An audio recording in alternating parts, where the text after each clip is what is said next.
اعوذ باللہ من الشیطان الرجیم بسم اللہ الرحمن الرحیم الحمدللہ الذی جعلنا من المتمسکین بولایت امیر المومنین علی بن ابی طالب علیہ السلام صلوات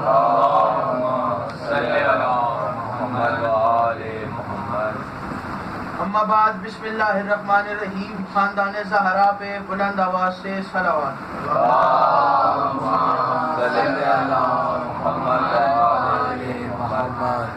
آل محمد کا احسان جس کو جتنا یاد ہے صلوات اتنی بلند آواز سے پڑھیں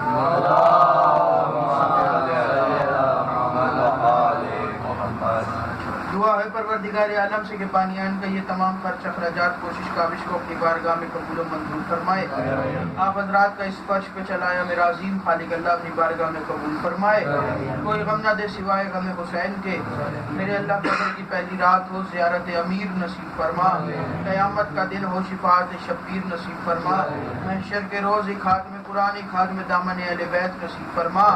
ہمارے آخری وارث کا ظہور جلد سے جلد فرما. ہماری سانسیں اتنی رکھ کہ ہم اپنے آخری وارث کا ظہور دیکھ سکے اور ان کی زیارت کر سکے. تمام دعاؤں کی قبولیت کے لیے ایک دفعہ مل کے سارے بلند آواز سے صلوات پڑھیں.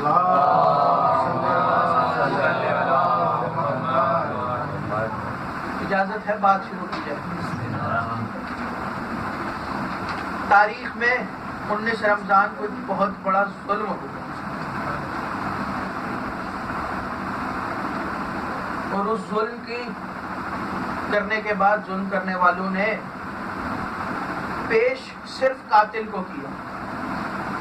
جیسے امام حسین کے قتل میں صرف یزید کو سامنے کر دیا, باقی سارے جتنے سازشی تھے سب چھپے رہے.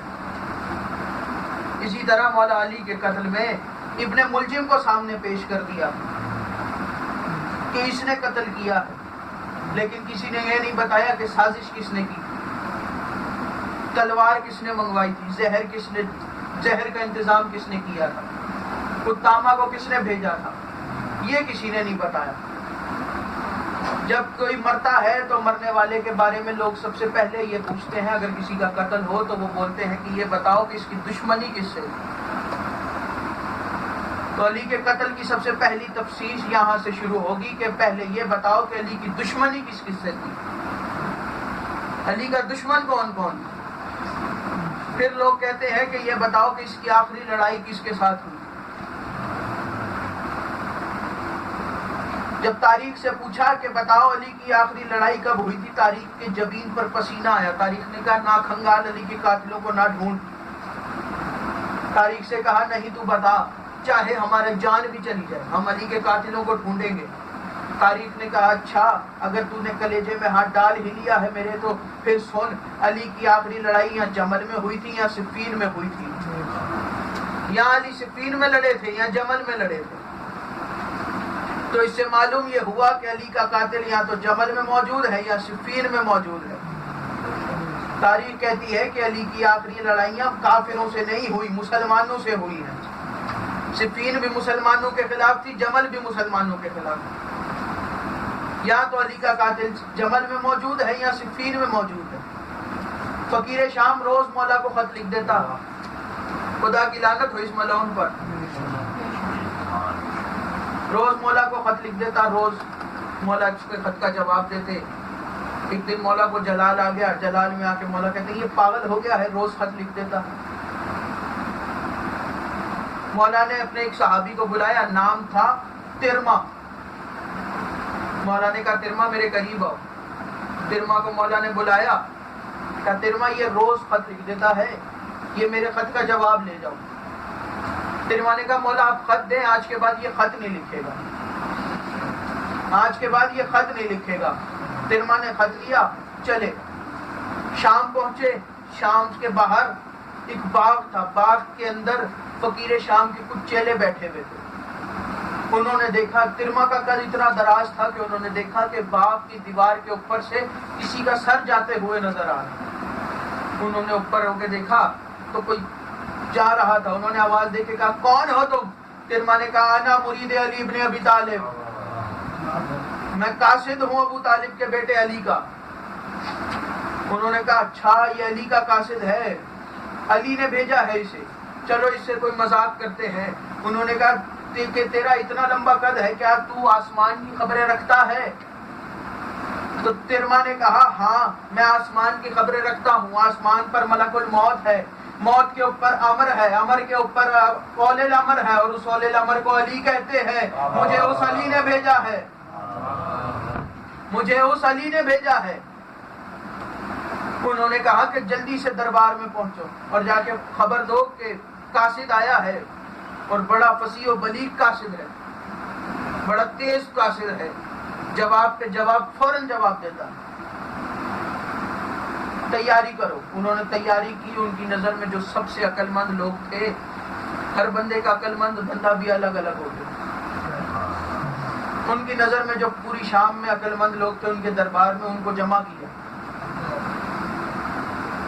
ان کو جمع کرنے کے بعد اس نے کہا کہ اس کا قاصد آ رہا ہے علی کا، اگر وہ کچھ بات کرے تو جواب فوراً دینا، اگر وہ کوئی بات کرے تو جواب فوراً دینا۔ تیاری ہو گئی، علی کا قاصد دربار کے باہر پہنچا۔ جیسے ہی ترما دربار کے باہر پہنچا، درباریوں نے نیزے ہٹائے، اندر جانے کا رستہ دیا۔ ترما اپنے اونٹ کے سمیت دربار کے بیچ میں پہنچ گیا۔ لوگ اس کی طرف دیکھ رہے ہیں، یہ کیا کر رہا ہے، یہ اونٹ لے کے دربار میں آ رہا ہے۔ ترما دربار کے عین وسط میں پہنچا، اپنا نیزہ گاڑا، نیزے کے ساتھ اونٹ باندھ دیا۔ فقیر شام کے چہرے پہ سرخیاں آ گئی۔ اس نے کہا یہ کیا کر رہا ہے؟ ترما آگے بڑھا، آگے بڑھ کے کہتا ہے کہ میں علی کا خط لایا ہوں۔ ترما نے نہ سلام کیا نہ کوئی اور بات کی، سیدھا سیدھا کہا میں علی کا خط لایا ہوں۔ فقیر شام کو غصہ آیا، غصے میں آگے کہتا ہے تم علی کے نوکروں کو کوئی تمیز بھی ہے؟ کسی کے دربار میں آئے ہو، کسی کو سلام بھی کر لیتے ہیں۔ اس نے کہا تیرا دماغ خراب ہے۔ ترما کہتا ہے تیرا دماغ خراب ہے، میں تیری سلامتی مانگوں، تیری موت کی خبر لایا ہوں میں تیری سلامتی مانگوں، تیری موت کی خبر لایا ہوں میں۔ فقیر شام نے کہا اچھا چل میں تیرا دشمن ہوں، لیکن دے علی کا خط دے۔ اس نے فقیر شام نے علی کا خط لیا، خط پڑھنا شروع کیا۔ پھر کہتا ہے ترما چل میں تیرا دشمن سہی، لیکن کچھ انسانیت تو ہوتی ہے۔ ترما نے کہا کیا ہوا؟ اس نے کہا کچھ تو انسانیت ہوتی ہے، یہ دربار میں اونٹ کیوں لے کے آ گیا؟ دربار کے باہر جگہ بنی ہوئی تھی اونٹ کو باندھنے کے لیے۔ ترما نے کہا مجھے معلوم ہے کہ باہر جگہ بنی ہوئی ہے سواری کو باندھنے کے لیے، لیکن میں وہاں باندھ کے آ جاتا، وہاں سے چوری ہو جاتا، تجھے تو یہ بھی نہ پتا چلتا کہ اونٹ تھا کہ اونٹنی تھی، تجھے تو یہ بھی نہ پتا چلتا۔ اس نے خط لیا، اس نے کہا ترما خط دے۔ جناب ترما نے اپنے امامے میں سے خط نکالا۔ وہ کہتا ہے کہ ترما خط جیب میں رکھتے ہیں۔ ترما مسکرا کے کہتے ہیں تیرے جیسے کا خط جیب میں رکھتے ہیں، علی کا خط سر کے پاس رکھتے ہیں۔ ترما نے مسکرا کے کہا کہ خدا کی قسم اگر میرے پاس سر سے بھی اونچی جگہ ہوتی تو میں وہاں علی کا خط رکھتا، اگر میرا ہاتھ عرش پہ پہنچتا تو میں خط علی کا عرش پہ رکھ کے پھر یہاں پہنچتا، پھر واپس یہاں آنے کے بعد علی کا خط عرش سے اٹھا کے تجھے دیتا۔ وہیں پہ اس نے خط پڑھا۔ خط پڑھنے کے بعد اس نے کہا جلدی جلدی اس کو جواب دو ورنہ یہ ہمیں ذلیل کرتا رہے گا۔ جلدی سے جواب دیا، کہا جا جلدی جا یہاں سے۔ ترما فقیر شام کی طرف دیکھتے ہوئے خط کی گرہ کھولی، خط کھولا، خط پڑھنا شروع کیا۔ اس نے کہا ترما تجھے تمیز نہیں ہے، میں نے خط علی کو لکھ کے دیا ہے، تو جا علی کو جا کے خط دے، علی جو جواب دے وہ مجھے لا کے دے۔ ترما نے کہا اتنا فارغ ہوں میں کہ یہاں سے تیرا خط لے کے جاؤں، پھر وہاں جا کے علی سے جواب لوں، پھر واپس آؤں، پھر تجھے خط دوں، پھر تیرا جواب لے کے جاؤں؟ اتنا فارغ نہیں ہوں میں، وہاں بیٹھ کے علی کے چہرے کی زیارت کرتا رہتا ہوں، میں عبادت میں مصروف رہتا ہوں علی کی زیارت کر کے، میں اتنا فارغ نہیں ہوں کہ یہاں سے تیرے خط و خطابت کروں۔ وہیں ترما نے خط پڑھا۔ ترما نے خط پڑھنے کے بعد خط کو پھاڑا، اس کے آگے پھینکا۔ ترما نے کہا کیا بےہودہ جواب دیا ہے تو نے علی کے خط کا؟ اس نے خط میں پہلی لائن یہ لکھی تھی، پہلا مصرع یہ لکھا تھا کہ اے علی مجھ سے سوچ کے جنگ کرنا کہ میری فوج رائی کے دانوں سے بھی زیادہ ہے۔ اس نے کہا، ترما کہتا ہے کہ کیا تیری فوج رائی کے دانوں سے بھی زیادہ ہے؟ یہ خط میں لکھ کے جواب دے رہا ہے علی کو۔ علی کے پاس مالک اشتر جیسا مرغا ہے جو تیرے دانے چن چن کے کھا جائے گا۔ میں علی کا نوکر ہوں، ابھی یہاں کھڑا ہوں، بلا اپنی فوج کو، میں اکیلا ہوں، بلا لاکھوں کی فوج کو، میں لڑنے کو تیار ہوں۔ اور مولا کہتے ہیں کہ کبھی دشمن میں گھر جاؤ نا تو پریشان نہ ہونا، گھبراہٹ میں نہ آنا، تم وہاں بات کرنی شروع کرو گے، ہم تمہاری زبان بن جائیں گے، ہم تمہاری زبان بنیں گے، ہمارے دشمن کے بیچ میں کھڑے ہو کے نہ گھبرانا۔ وہی ترما نے اس کو جواب دیا۔ یہ ہے علی کے نوکر جو کسی کی سمجھ میں نہیں آتے، دنیا کی سمجھ میں آج تک علی کے نوکر نہیں آئے، علی کسی کی سمجھ میں کیسے آ جائے؟ انہوں نے مولا کو اسی لیے نماز میں مارا تھا کہ میدان میں مار ہی نہیں سکتے تھے، ان کی جرت ہی نہیں تھی میدان میں علی کا مقابلہ کرنے کی، یہ مقابلے پہ آتے اور مر جاتے۔ اسی لیے انہوں نے ارادہ کیا کہ نماز میں علی پہ وار کریں۔ اگر علی کو سمجھے ہوتے تو آج علی کی بیٹیاں بازار میں نہ آتی۔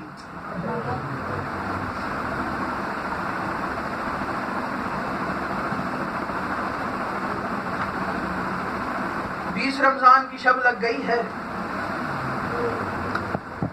آج 19 رمضان ہے، ضربت لگ چکی ہے میرے مولا۔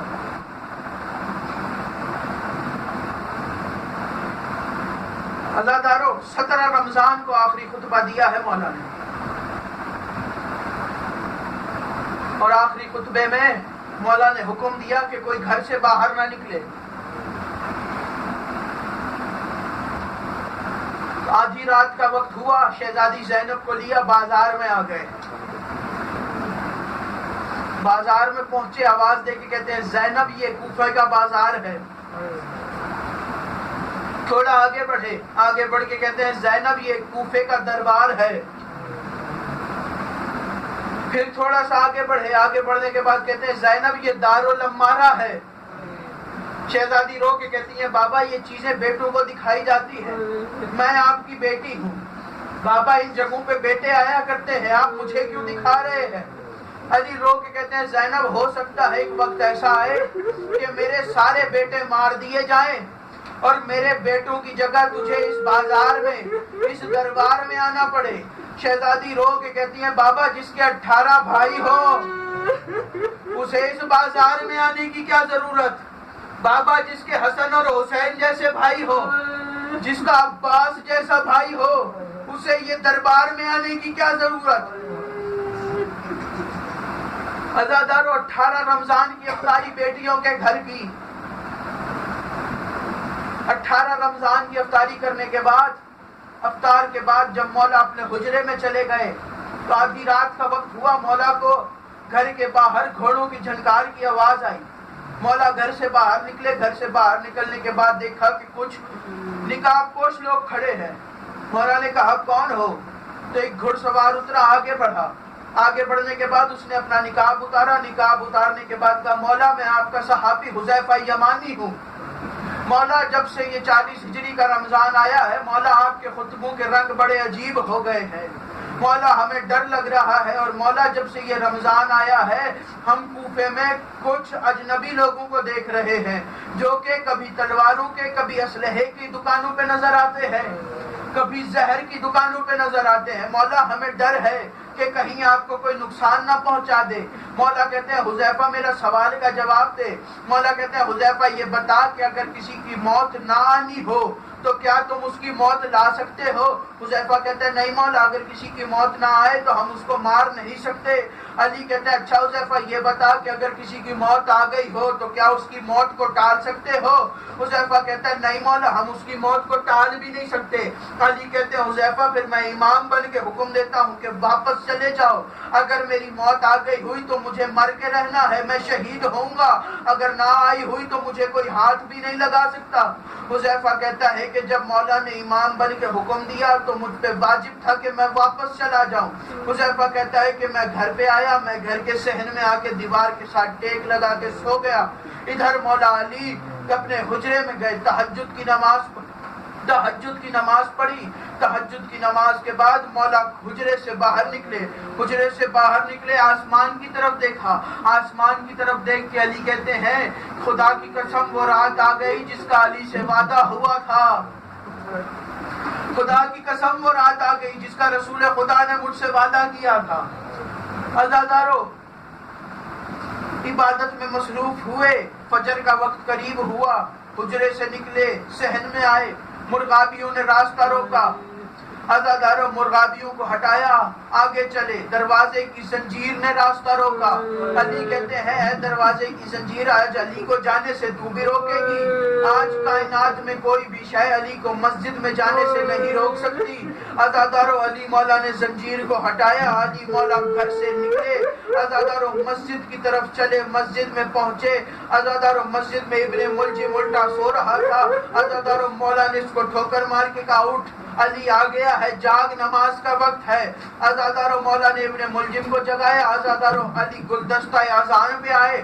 عزاداروں ایسی قیامت بن کے ٹوٹی ہے علی کی بیٹیوں پہ یہ اذان کہ عزاداروں 2 اذانیں ایسی ہیں جو علی کی بیٹیوں نے قیامت بن کے ٹوٹی ہے علی کی بیٹیوں پہ. پہلی اذان 19 رمضان 40 ہجری کی اذان ہے جو مولا علی نے فجر کے وقت دی تھی. عزاداروں دوسری اذان اور 10 محرم 61 ہجری کو علی اکبر کی اذان ہے جو علی کی بیٹیوں پہ قیامت بن کے ٹوٹی. جیسے ہی مولا علی نے کہا نا اللہ اکبر, عزاداروں علی کی بیٹیوں کے سر سے چادریں اتر گئی. عزاداروں گھر میں کوہرام برپا ہو گیا. عزاداروں شہزادی کہتی ہے کہ مجھے ماں نظر آئی ہے. اماں کہہ رہی ہیں زینب, او زینب جاگ, زینب جاگ, یتیمی کا وقت آ گیا ہے. عزاداروں ادھر اذان دینے کے بعد علی مصلی عبادت پہ آئے. مولا مصلی عبادت پہ آئے, نماز پڑھانا شروع کی. کوفے کے لوگ پیچھے آ گئے, نماز پڑھنا شروع کی. عزاداروں مولا نماز کی دوسری رکعت میں پہنچے کہ ابن ملجم ملعون نے تلوار نکالی.